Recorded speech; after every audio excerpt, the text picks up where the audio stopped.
Hello दोस्तों, बहुत सारे जानवर या फिर पक्षी ऐसे होते हैं जो इंसानों को देख के डर जाते हैं और इंसान भी कुछ जानवर या फिर पक्षी को देख के डर जाते हैं और इंसानों को जानवर या फिर पक्षी के साथ जल्दी दोस्ती नहीं हो पाती है। बट अगर दोस्ती हो जाती है तो बहुत ही गहरी दोस्ती हो जाती है।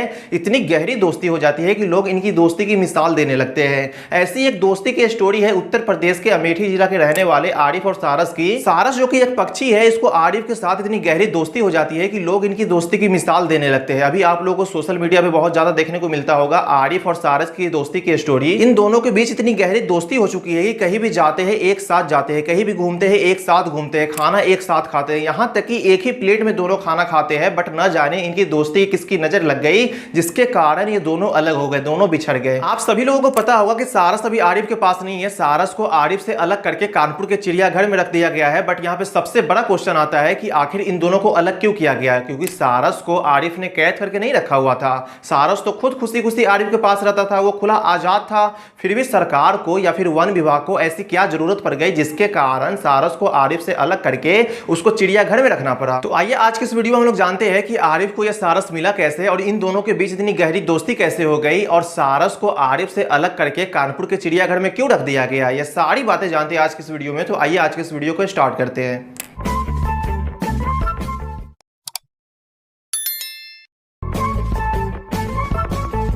यह कहानी की शुरुआत होती है साल 2022 के अगस्त के महीने से। आरिफ एक दिन अपने खेत में जाते कुछ काम करने के लिए और जब खेत में पहुंचते हैं तो वहां पे जाकर देखते हैं कि सारस नाम का पक्षी उनके खेत में काफी गंभीर अवस्था में पड़ा हुआ था। और सारस को आरिफ दूर से ही देखते हैं कि सारस का दाहिना पैर टूटा हुआ था और वहां से काफी ज्यादा खून निकल रहा था, जिसके कारण सारस की हालत काफी गंभीर थी। और आरिफ जब सारस को पहली बार देखता है तो उसके पास जाने से डरता है, क्योंकि सारस जो होता है वो काफी विशाल पक्षी होता है, उसके चोंच काफी लंबे होते हैं, उसके दोनों पैर काफी लंबे होते हैं। तो कोई भी इंसान पहली बार देखेगा तो ऑफकोर्स वो डर जाएगा, क्योंकि वो सोचेगा कि ये पक्षी हम पे हमला न कर दे, ये चोंच से हमें काट न ले। यही सब बात सोच के आरिफ भी उसके पास नहीं जा रहा था। बट किसी भी तरीके से हिम्मत करके आरिफ उसके पास जाता है और जाकर देखता है कि सारस की हालत काफी गंभीर थी। इसलिए आरिफ सारस को उठा करके अपने घर ले जाते हैं और देसी उपचार से उसे मरहम पट्टी लगाने के बाद उसको पैर ठीक करने लगते हैं। और कुछ ही दिनों में उसकी पैर ठीक होने लगती है, यानी कि 1 से 1.5 महीने के अंदर सारस के पैर बिल्कुल ठीक हो जाती है और वो अपने पैर पे बिल्कुल खड़े होने लगता है। फिर आरिफ सोचता है कि सारस अपने पैर पे बिल्कुल खड़ा हो गया है, अब ये उड़ने लगेगा तो अपने परिवार के पास चला जाएगा, अपने साथी के लोगों के पास चला जाएगा, क्योंकि ये जंगली पक्षी है, यहाँ पे कहाँ रुकेगा, इसको गांव में कहाँ मन लगेगा, लोगों के बीच कहाँ मन लगेगा। बट ऐसा होता नहीं है। सारस आरिफ को छोड़ के नहीं जाता है, वो आरिफ के साथ ही रहना पसंद करने लगता है। यहाँ तक कि आरिफ उसको जंगल में लेके जाते हैं छोड़ने के लिए, बट सारस उसको छोड़ के नहीं जाता है। एक तरीके से यहाँ पे देखेंगे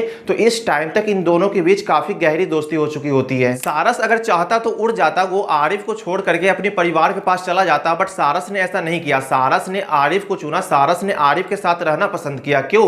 क्योंकि आरिफ ने उसकी जान बचाई, रहने को घर दिया, खाने को खाना दिया, खुले घूमने की आजादी दी, आसमान में उड़ने की आजादी दी, उसको कैद करके नहीं रखा। और देखते ही देखते कुछ दिनों में सारस एक तरीके से आरिफ के फैमिली मेंबर जैसे बन गया। और इस टाइम तक इन दोनों के बीच इतनी गहरी दोस्ती हो चुकी थी कि कहीं भी जाते एक साथ जाते, कहीं भी घूमते एक साथ घूमते, खाना एक साथ खाते, यहां तक कि एक ही प्लेट में खाना खाते। बट न जाने इनकी दोस्ती किसकी नजर लग गई जिसके कारण ये दोनों अलग हो गए, दोनों बिछड़ गए। दरअसल आरिफ और सारस की दोस्ती की वीडियो सोशल मीडिया पे बहुत ज्यादा वायरल होने लगी थी और उस वीडियो पे सरकार की भी नजर पड़ी। उसके बाद वन विभाग की टीम आरिफ के घर पे जाते हैं और सारस को उठा करके अपने साथ ले जाते हैं। वन विभाग की टीम सारस को पहले रायबरेली के समस्तपुर पक्षी विहार में उसको ले जाकर रख देते हैं। फिर उसके बाद वहां से 117 किलोमीटर दूर कानपुर के चिड़ियाघर में ले जाकर रख देते हैं और वहां पे सारस को क्वारंटाइन कर देते हैं। आरिफ भी उसके पीछे पीछे जाता है सारस को देखने के लिए, बट वन विभाग की टीम उसको देखने नहीं देते हैं और बोलते हैं कि 20 से 25 दिन तक यहाँ पे दिखाई मत देना, क्योंकि सारस को क्वारंटाइन करके रखे हुए थे। और ये बात सुनकर आरिफ अपने उदासी मन के साथ घर वापस लौट आते हैं। बट आरिफ को सारस के बिना मन कहाँ लगने वाला था। यहाँ पे आरिफ को सारस के बिना मन नहीं लग रहा था, वहां पे सारस को आरिफ के बिना मन नहीं लग रहा था। फिर आरिफ एक दिन उठ करके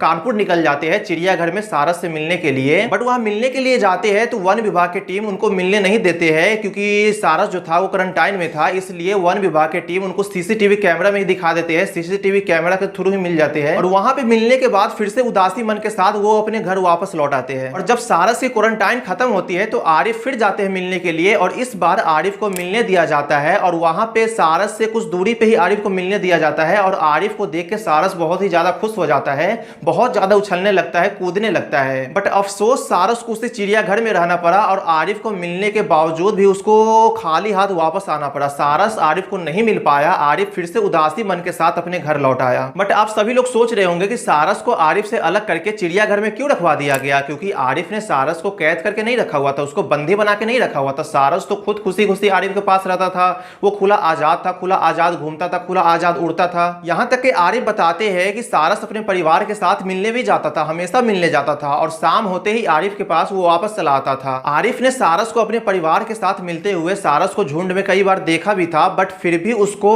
उससे अलग करके चिड़ियाघर में क्यों रख दिया गया? तो सारस जो है वह एक राजकीय पक्षी है, और हमारा देश के कानून है, हमारे इंडिया के कानून है कि राजकीय पक्षी को या फिर जंगली जानवर को आप कैद करके अपने घर में नहीं रख सकते हैं, कैद करके उसको नहीं पाल सकते हैं। सरकार उसको चिड़ियाघर में रख सकती है, लेकिन आप उसको घर में नहीं पाल सकते हैं। बट यहाँ पे आरिफ ने सारस को उसको कैद करके नहीं रखा हुआ था। सारस तो यहाँ पे खुद खुशी खुशी रहता था, वो खुला आजाद था, खुला आजाद घूमता था। अगर एक तरीके से आप देखेंगे तो आरिफ के साथ सारस बहुत ही ज्यादा खुश था, बहुत ही ज्यादा खुशी से रहता था, क्योंकि सारस जब से चिड़ियाघर गया है वहां पे वो खाना पीना भी नहीं खा रहा है, डॉक्टर की देख रेख में रखा गया है, वहां पे वो बिल्कुल खुश नहीं था। बट आरिफ के साथ सारस बहुत ज्यादा खुश रहता था, फिर भी उसको अलग कर दिया गया। आप लोग कमेंट करके जरूर बताएं कि सारस को चिड़ियाघर में रखना सही है या नहीं, आरिफ को सारस मिल जाना चाहिए या नहीं। कमेंट में अपनी राय जरूर दे। सो आई होप आपको ये वीडियो इन्फॉर्मेटिव लगा हो। अगर इन्फॉर्मेटिव लगा हो तो लाइक करें, कमेंट करें, शेयर करें, एंड चैनल पे नहीं तो सब्सक्राइब करना ना भूले। Thank you.